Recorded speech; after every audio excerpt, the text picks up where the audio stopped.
Today, I'm talking to Ron Adams, who is a dear friend of mine for a really, really long time.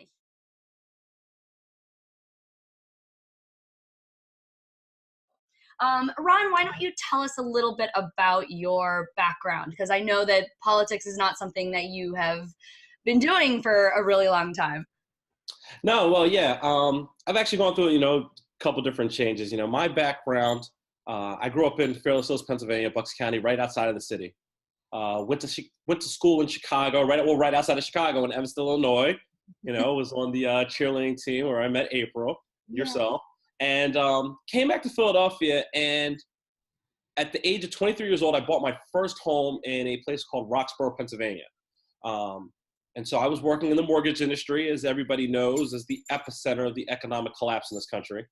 I moved into sales and marketing, decided I wanted to transition out of that, went back to business school, and started working in operations for the federal government. And, now I work for HIDTA, which is the High Intensity Drug Trafficking Area Program. So the federal government is full of a lot of different acronyms, but basically it's a task force of local, state, and federal law enforcement that's looking to disrupt and dismantle drug trafficking organizations across the country. And I help out with the back-end software systems, the training operations, and then just the operations of the support staff that supports law enforcement. So, my background is not in politics. The most background I have in politics is I helped out with like the Obama campaign when I was in college, door knocking, canvassing, things of that nature. But as far as running for office, I'm a first-time candidate, and that is very different than most of the people that run for office, which is made for a very different experience for myself.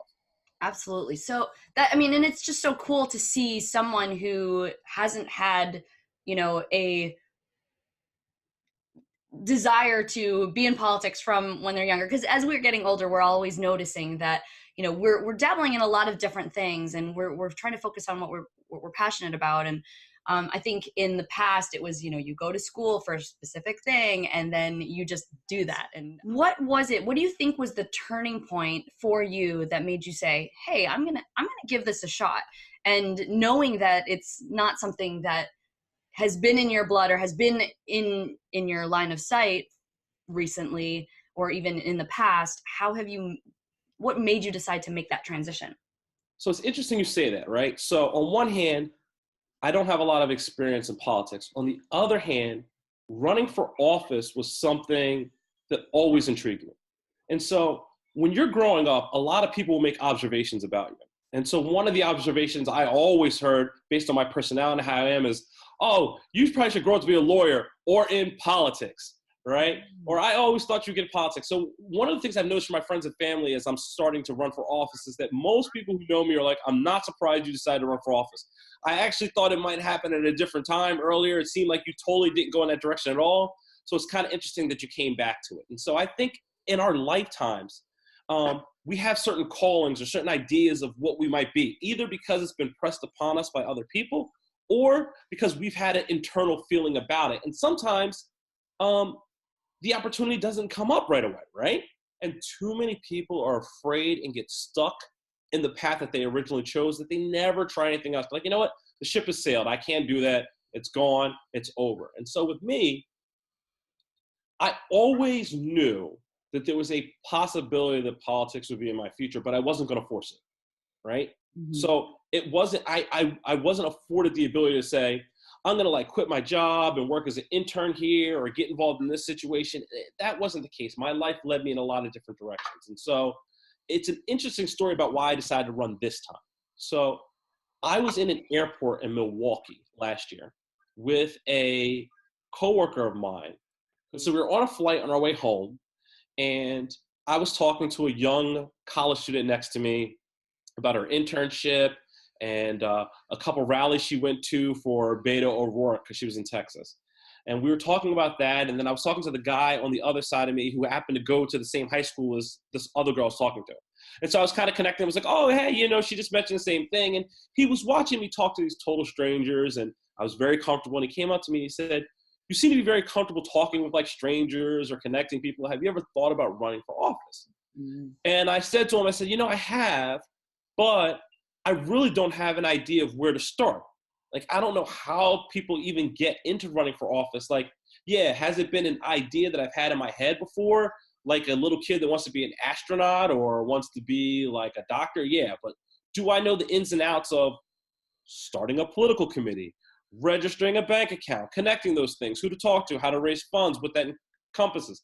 Like, I didn't have a know-how about that. And so I told him that, and he's like, well, I do. He's Ooh. like, he was like, would you like to have lunch one time? And I said, yeah.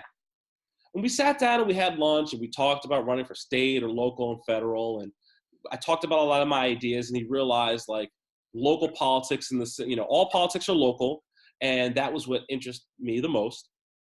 And we were looking at the scene, and he liked having someone to talk about it, but very quickly he decided, this is something that maybe, we can discuss or explore, but for the most part, I think we have to look in doing this years down the road. But he had lit a fire under me that I didn't realize was there. So I started looking on my own. I was like, oh, when's the next race? Oh, it's May 21st. Oh, when do you have to register? Okay, you have to register like in January. Well, what does that entail? Okay, When was this that you had this conversation with this? November. So this is in November. Now, to put this in mind, keep this in mind, there are people who started raising money for a political campaign 2 years ago for this race. Not everybody. Most people started after January. Even the people that are running against the mayor, there's not enough money. It's not the presidency. You can't be running 5, 6, 7 month-long campaigns. For the most part, you're campaigning for 2 to 3 months, mostly March and April and May. So those 3 months, right, is when you're mostly campaigning. So I wasn't starting too late. I'm starting a little bit late in raising money, but not too late in the idea of getting everything together. Mm-hmm. So it took little steps. And I think that's the thing that people should kind of, when I've seen you, when you talk about like success and work-life balance, one of the things that I suggest to people is, you take it in small steps and see where you go. So I looked into it and I filled out a PDF for Friends of Ron Adams committee. I had to pick a chairperson and a treasurer.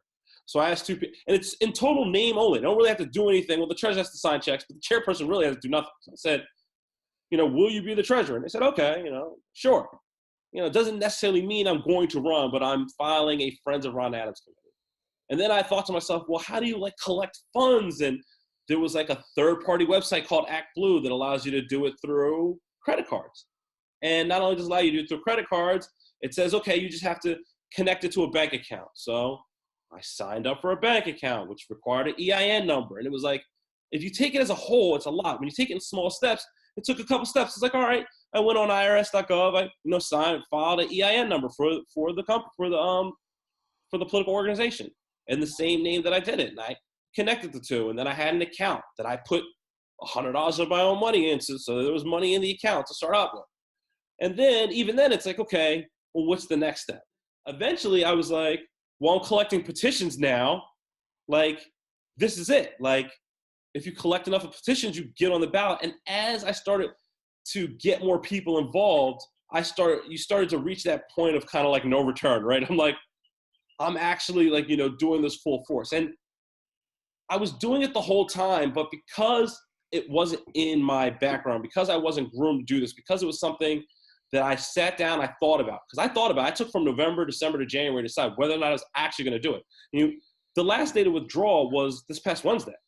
And there are people who withdrew. They just decide, you know what?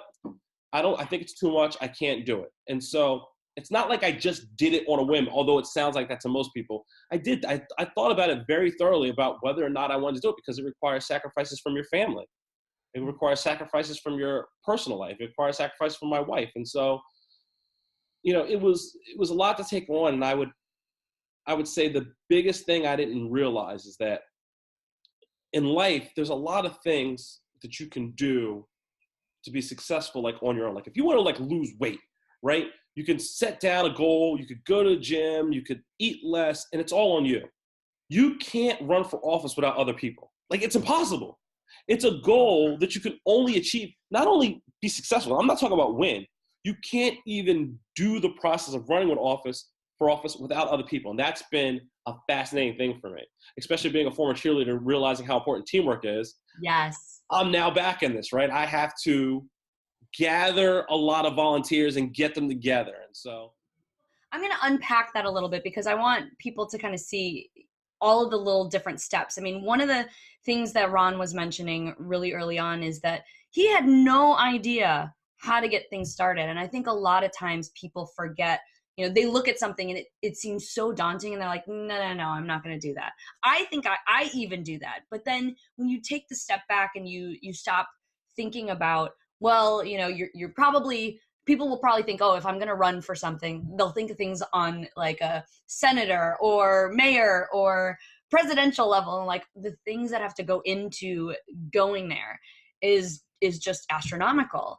And, you know, not to discredit or make, you know, people who are, you know, running for alderman or city council, stuff like that, where it's a little bit more localized, it's still a big deal in that smaller circle. But he had no idea what he was doing in terms of what the exact steps. And, you know, he just took those tiny little baby steps, which have basically gotten him into this place. And it's amazing. And, you know, Ron, you were telling me before we hopped on here that it is you versus the incumbent of who's been in that position. I don't remember how many years he's been. Since 2007. 2007, for over 10 years. And so how do you kind of navigate the thoughts about, you know, maybe people might look at you as a nobody and you're running against somebody whose name is well known. He probably has a lot of backing already, has a lot of support. How do you take that uphill battle and attack it with so much confidence? And so, you know, and that's a very good question, because it's you're running an uphill battle versus a machine. And so how do you do something like that? And it requires a lot of faith in people.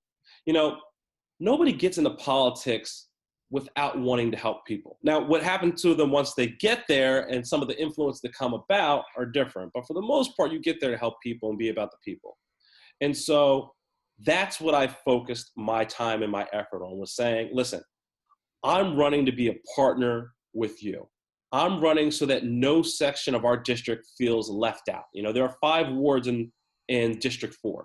And my slogan is a voice for all 5 wards, you know, because there's a geographical separation between them. And sometimes one part of the district feels ignored in favor of the other part of the district. And so, you know, and rather than saying like, oh, well, now someone from our side of the district is running and just support me so that the focus can be over here. It's like, well, listen, why don't we do this all together? We have more similarities than we have differences. And so it's about making yourself a partner with the people. And I can tell you one of the more interesting ways you have to do that is deal with disenfranchised people, people that feel that nothing will ever change.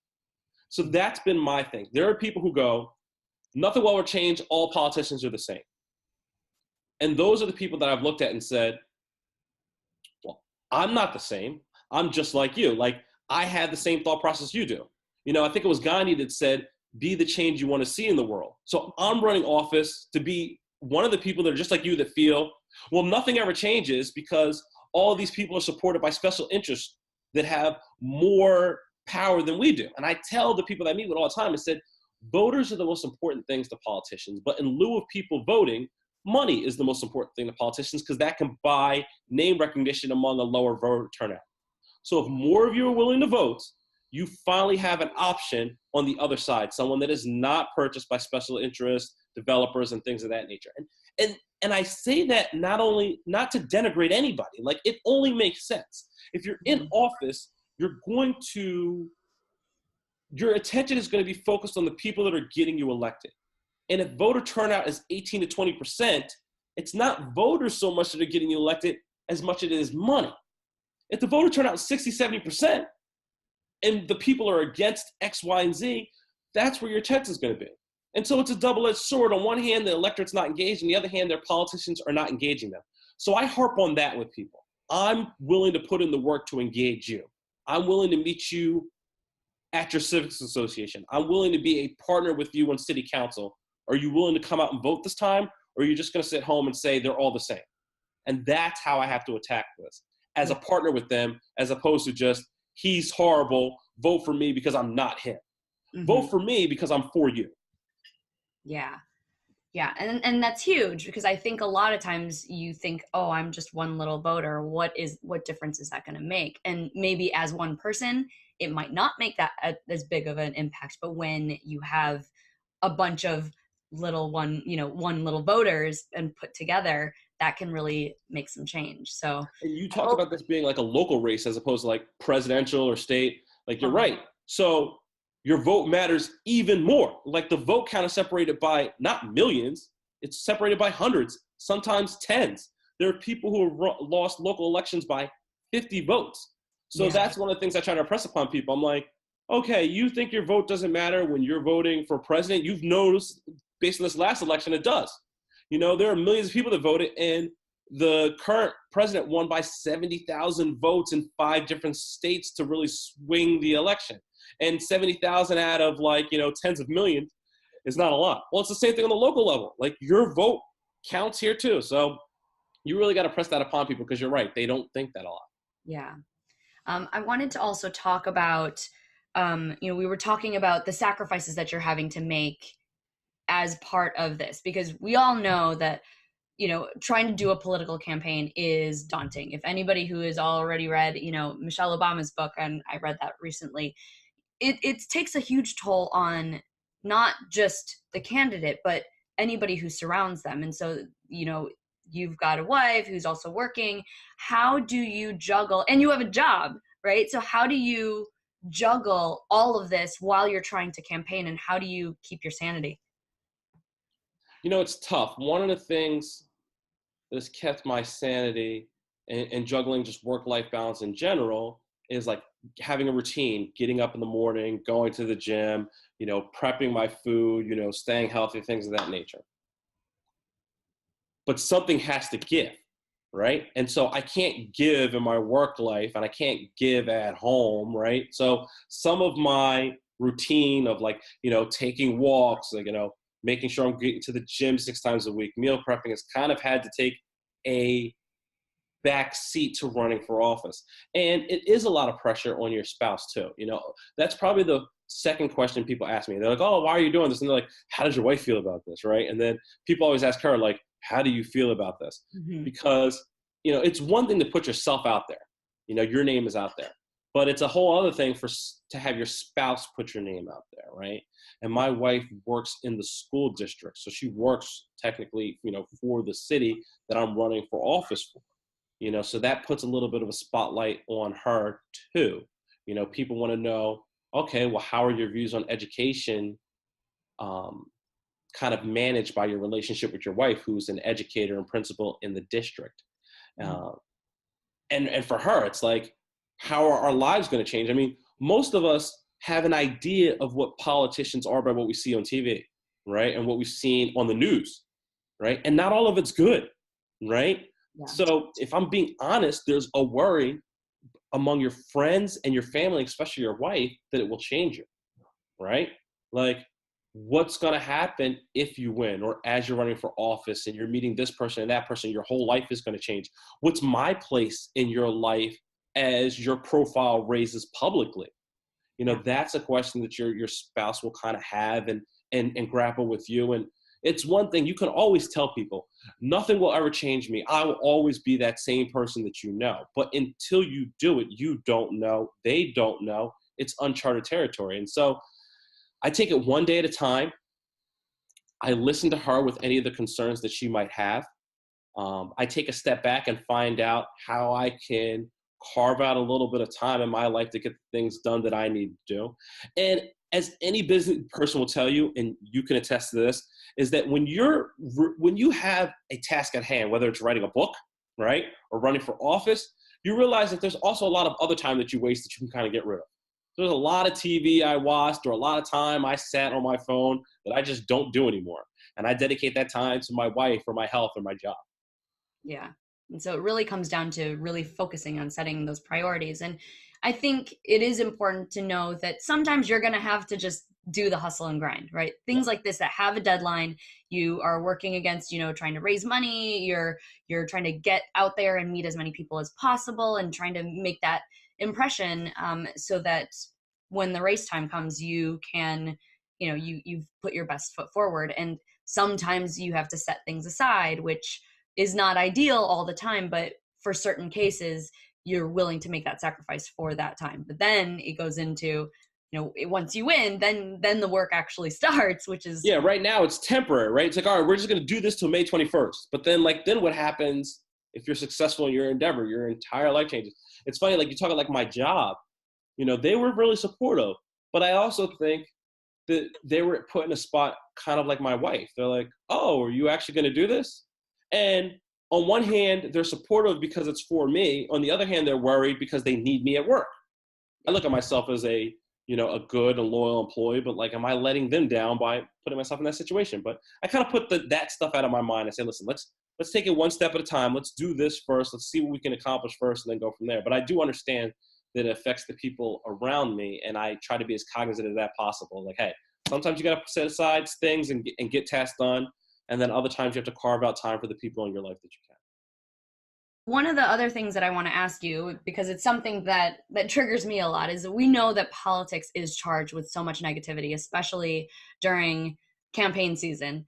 And a lot of times, I always complain, I'll get these mailers that are basically bashing the other candidates. And I'm like, I'm automatically not voting for you because you're not showing me anything positive that you are doing and that would make me want to vote for you. So in what ways are you trying to, approach this campaign and with a positive attitude that doesn't comply with just how politics generally works? And do you think that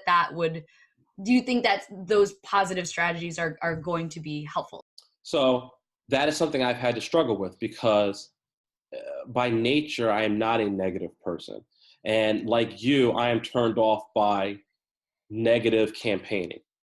I also know just from a practical standpoint that people are not like you. For the most part, they take negative campaigning well. Like one of the best ways to win a campaign is to tear the other person down. That actually works. That's why it happens so often.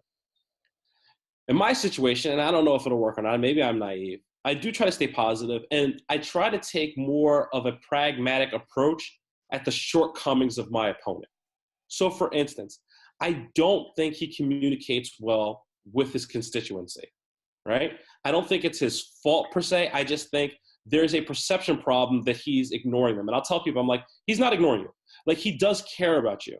But the fact that you feel that way is because he's not communicating effectively. And that's where I think I can do better. It's not that he doesn't care about what you feel. It's that he's not communicating that to you effectively. And that's a change I'm looking to bring. Even when it comes to his biggest fault among the average citizen, which is selling the community out to developers. That's the biggest negative, right, that people say about him, that he's taken money from these businesses and developers and has sold us out. And so the way I approach that is one of the things we talked about earlier. Listen, if the voter turnout is low, what are most politicians going to do? They're going to turn to the money. So I don't necessarily fault him for that. But the reason you should vote for me is I'm not coming in that way, right? I can't get on the side of big business and money. I can only get in if you're engaged. I can only get in if you come out to vote. And if I get in that way, that's the way I stay in. So I turn some of his negatives into I'm not crushing him. It actually makes sense that he did it this way, but there's a better way, and I'm going to try to show you that. So rather than saying, this guy's a horrible person that takes money from banks and developers and I don't, I'm like, well, if I was in his position and you guys weren't voting, that might be me. But I'm not in that position. I'm in a different one. And so let's take advantage of that. Hey, sorry that that's how he had to stay in. And it makes sense. And I don't blame him for that. But we have an opportunity for something different. I mean, he's never had an opponent. If you never have an opponent in the primaries, like, why wouldn't you take the money and the influence from business interests? Like, if no one's ever going to run against you, it's advantageous for you to fill your coffers. It's much easier to take a check for $10,000 from a bank than it is to engage 100 different voters. That's how I break it down, people. So the way I've been trying to be able to avoid the negativity that you talk about is by being very pragmatic about his shortcomings and saying, listen, a lot of people, you and I both might fall into that trap, but there is another way, and I happen to be lucky enough to be in that situation. So let's take advantage of that. The one last thing that I wanted to ask you, and obviously I don't live in Philadelphia, so I can't do this, but I want to do this more for the people of Philadelphia who might be watching this video and trying to get a sense of who you really are. And, my goal is to, help showcase the person that I've known for, oh my God, how long have we known each other? It's like almost 20 years. Yes, almost 20 years, correct. Oh my gosh. And I wouldn't extend this time to have this conversation if I didn't absolutely care about you. And I think you're an amazing human being. And when's the last time we saw each other? We were in Hawaii in 2016. Yes. 2016. Yeah. But I know that you've got a race, and I can only do whatever I can back over here in Chicago. But if you were going to get the opportunity to speak to the people of Philadelphia right now through this medium, what is the thing that you're most passionate about in terms of making change for Philadelphia, and how do you want to go about that, just so that they know and give them a reason why they need to vote for you? The thing that I'm most passionate about is empowering people. I want to re-engage the electorate. I don't want people to be so pessimistic to think that things will never change. And the only way to do that is to, one, rally the people, engage them, meet with them, and then two, follow through on the things that you stated. And I think I'm in a unique position to do that, right? I was not groomed to be in this by unions or by PACs or by political interests. And not that those are bad, but I'm in a unique position to be about the people. One of my biggest influences is a man in politics, is a man by the name of Mike Fitzpatrick, who actually happens to be on the other side of the political aisle. He's a Republican congressman, or former Republican congressman, that I knew when I was a kid. And one of the things he impressed upon me was, if you're always about the people, you'll never go wrong. Keep your integrity and always make it about the people, no matter what side of the political aisle you are in. So, we all might have different opinions on whether we're for the soda tax or, whether we're more about crime or what we think about the police. But in general, we have a lot more in common. We want good schools for our children. We want to preserve green space. We want air and water that we can breathe and drink. We want to be safe and secure. And we are concerned about, the future of our community and drugs in our community. And so I want to focus on those similarities and make sure that as a representative for the people in my area, that I'm working hard on the things that they want. And that even if it's not getting done, that I'm able to adequately go back to them and explain to them, here's what's happening, here's the shortcomings, here's why what we are looking to do hasn't been achieved. Too often, people are not communicated with. They're given platitudes, they're condescended to, and then politicians just go about it their own way.